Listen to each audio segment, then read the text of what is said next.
There's been a bitter war of words at a specially convened meeting of the UN Security Council over Syria, as diplomatic efforts to broker peace gave way to recriminations. Russia, it was suggested several times, may have committed war crimes, especially over last week's bombing of an aid convoy near Aleppo.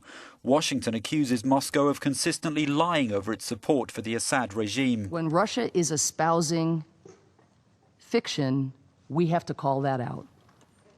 What Russia is sponsoring and doing is not counterterrorism, it is barbarism.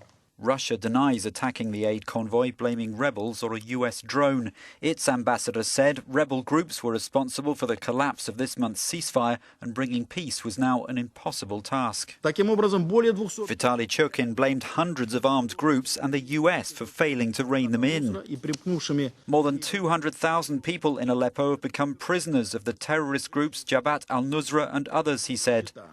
They're trying to use women and children as human shields. Airstrikes are used only against the militants' positions and with laser-guided bombs. The UN Special Envoy said bunker-busting bombs had been used on civilians in Aleppo.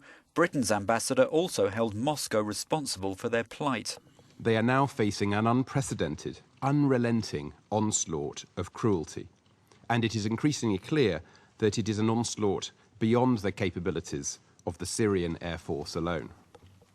In short, it is difficult to deny that Russia is partnering with the Syrian regime to carry out war crimes. This heated Security Council meeting saw repeated accusations against Russia. For some, the change in tone marks a new phase, throwing out any remaining hope of reaching a peace deal for Syria. Meeting to discuss yet again.